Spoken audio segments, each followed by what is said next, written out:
Hi,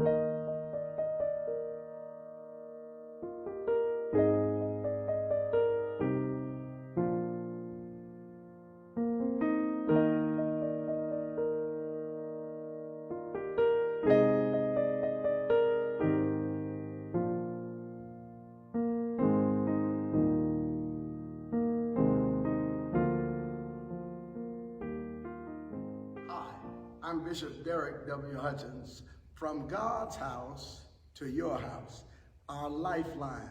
To all of the New Life members, here's our lifeline, and to all of our well-wishers throughout the country and around the world. This is our way of connecting with you during this pandemic time of the spread of this coronavirus. I want to tell you something. I want you to come close and I want you to hear this story. I'm praying, the theme for this one is, Lord, open our eyes. Open our eyes. I'm really talking today from 2 Kings and the 6th chapter. It's in the book of Kings where Elisha prays this prayer and asks God to open the eyes of his servant. Let me give you just a footnote of information. The king of Syria had become very frustrated over the fact that it seemed like he had a traitor in the camp. Someone had kept telling his secrets, because every time he would make a tactical move, the king of Israel would be able to counter. He thought it was an inside job, but later he came to find out that in fact it wasn't anybody from inside the Syrian camp, but the Lord, the God of Israel, was revealing it unto his servant, the prophet Elisha. And so when the king found out that somehow his secrets, even his dreams, were being revealed by God to prophet Elisha, he ordered his army to find this prophet Elisha. And as you study the 6th chapter, you'll find where he was. They found him in a place called Dothan. It's about 14 miles from Samaria. And when they ran after to capture Elisha, the Syrian army, the servant of Elisha came outside and saw, to his amazement, the army of the Syrians who had come to capture and ultimately possibly destroy prophet Elisha. Well, when he ran back in and told the prophet, the servant that is, he runs back in and says, Elisha, they've come to get us. They've come to capture you. And in essence, you'll find him saying in about that 12th verse that, what are we supposed to do? What are we to do? Elisha doesn't. If you take a special note, you'll note how Elisha doesn't panic. He doesn't get on his knees and start praying, oh Lord, what are we going to do? Oh Lord, my God, help us against this great enemy. But what does Elisha do? Elisha says to the servant, they that are with us are more than they that are against us. And what does he proceed to pray? Listen to the words of his prayer. He prays, oh God, Lord, open his eyes. He was talking about the eyes of the servant. Open his eyes. That's why I'm praying today. Lord, open the eyes of every believer.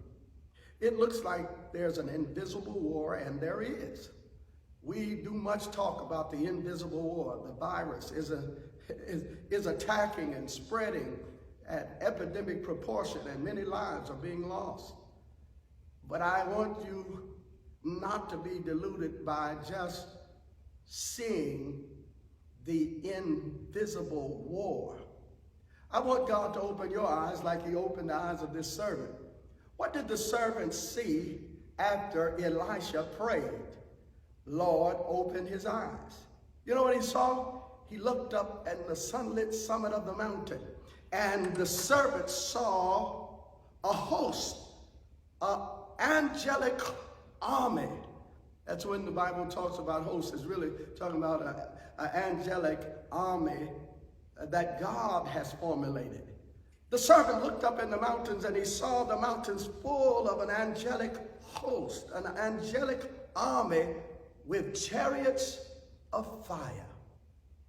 In other words, we spend a lot of time talking about this invisible war, but I'm praying God would open our eyes so we can see this invisible host. There is a God that's in control. And if you would just think spiritually and ask God to open your eyes that you may see that the God who lives is the God who ultimately reigns.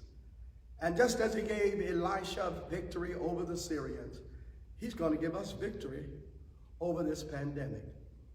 In the meantime, I'm praying that God will sustain you. I'm praying that all of us will stay attentive to the CDC rules of physical distance. I'm praying that all of us will stay home as much as possible and only go out for the essentials. But while you're in, ask God to open your eyes. And you'll see the power of God is yet causing victory in the light of this virus. Come on, let's say it. Victory over the virus. Come on, let's say it. Victory over the virus. God bless you. You hold to your faith. This is the victory that overcometh the world, even our faith. Hey, this Sunday, join me. FaceTime live at 10 a.m. or Instagram or YouTube. Tune in and watch our service, our virtual cyber service. Watch us this Sunday, and we're going to serve communion. If you haven't gotten your communion fellowship cups, come on by. Every day, Friday and Saturday, we're going to be here at 12 noon until, passing out those fellowship cups so you can join us in communion on this Sunday. I want to thank God for all the volunteers that have helped us. Brother Nate Monroe and his wife and their team of volunteers that helped us this week to feed the hungry. It was exciting to see lines of cars coming into the facility, coming in on the campus of New Life, and us being able to just ask them to open your trunk, and then we place groceries, boxes of groceries in their trunks and let them go on. That's ministry. My definition of ministry: finding the need and meeting it, finding the hurt and healing it. From God's house to your house, this has been our lifeline. Let's stay connected.